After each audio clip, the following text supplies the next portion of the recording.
20 మంది చనిపోయారు, 450 మందికి పైగా గాయాలు కూడా అయ్యాయండి. ఎందుకంటే మన దేశంలో కరప్షన్ జరగట్లేదా అంటే అక్కడికంటే ఎక్కువగానే జరుగుతుంది.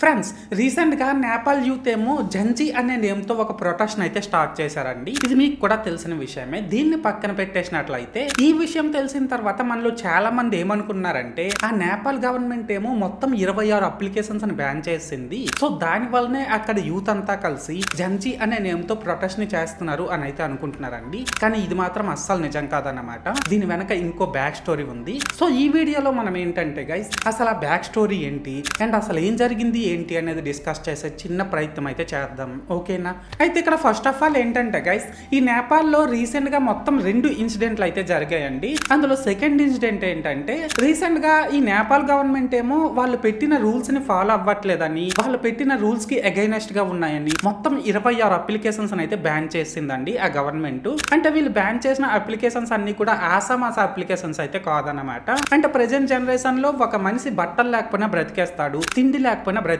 కానీ ఈ బ్యాన్ చేసిన అప్లికేషన్స్ లేకపోతే బ్రతకలేడు అన్నమాట. అలాంటి applications WhatsApp, Instagram, Twitter, YouTube, Facebook ఇలాంటి ఒక 26 అప్లికేషన్స్ అయితే బ్యాన్ చేసింది ఈ నేపాల్ గవర్నమెంట్. ఇది మీకు కూడా తెలిసిన విషయమే. అయితే ఇప్పుడు ఫస్ట్ ఇన్సిడెంట్ ఏంటంటే, అంటే బ్యాక్ స్టోరీ ఏంటంటే, రీసెంట్ డేస్ లో ఈ నేపాల్ లో మొత్తం 10.7% వరకు అన్ఎంప్లాయ్మెంట్ రేట్ పెరిగిపోవడం, కరప్షన్ కూడా బాగా పెరిగిపోవడం, ధనవంతుల పిల్లలకే జాబ్స్ రావడం, పొలిటీషియన్స్ పిల్లలే పొలిటీషియన్స్ అవ్వడం, ఇలాంటి వాటన్నింటిని చూసి తట్టుకోలేక అక్కడ యూత్ ఏమో సోషల్ మీడియా ప్లాట్ఫామ్స్ లో backup Nepal, rise up Nepal, nepo kids, corrupt kids ఇలాంటి హ్యాష్ ట్యాగ్స్ ని యూజ్ చేసి ఆ దేశంలో కరప్షన్ కి పాల్పడుతున్న ప్రతి ఒక్కరిని ట్యాగ్ చేసి సోషల్ మీడియా ప్లాట్ఫామ్స్ లో బాగా ట్రోల్స్, ట్రెండ్స్ చేసేవాళ్ళు అనమాట.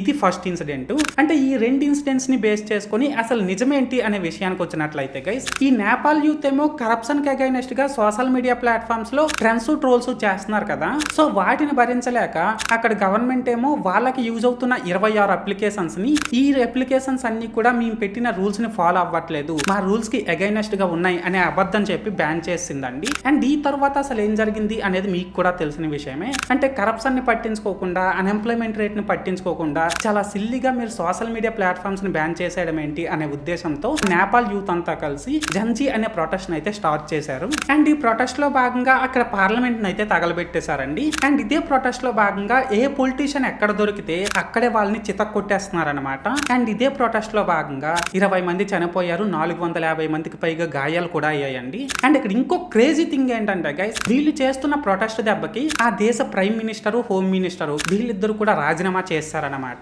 సో మొత్తానికి ఏదేమైనప్పటికీ ఈ నేపాల్ యూత్ చేస్తున్న ప్రొటెస్ట్ కి మనం అందరం కూడా మెచ్చుకోవాలండి. ఎందుకంటే మన దేశంలో కరప్షన్ జరగట్లేదా అంటే అక్కడికంటే ఎక్కువగానే జరుగుతుంది. మన దేశంలో అన్ఎంప్లాయ్మెంట్ రేట్ లేదా అంటే నేపాల్ కంటే ఎక్కువ లేకపోయినా సరే ఎంతో కొంత ఉంది. కానీ మన యూత్ ఎప్పుడైనా అలా ప్రొటెస్ట్లు, గ్రిటెస్ట్లు చేశారా అంటే చెయ్యలేదు, చేయలేరు కూడా. ఎందుకంటే అదే మ్యాజిక్. సో మొత్తానికి ఆ నేపాల్ దేశంలో జరుగుతున్న ఇష్యూస్ చూసైనా మన ఇండియాలో కరప్షన్స్ తగ్గాలి అని అయితే నేను కోరుకుంటున్నానండి. సో మీరేమనుకుంటున్నారో అది కామెంట్ సెక్షన్ లో చెప్పేయండి. అండ్ మీరు ఇంకా ఈ వీడియోని లైక్ చేయకపోతే వెంటనే లైక్ చేసేసి మన ఛానల్ని వెంటనే సబ్స్క్రైబ్ చేసుకొని కింద హైప్ అని వస్తుంది దాన్ని కూడా కొట్టేసి నన్ను కొద్దిగా సపోర్ట్ కూడా చేసేయండి, ఓకేనా?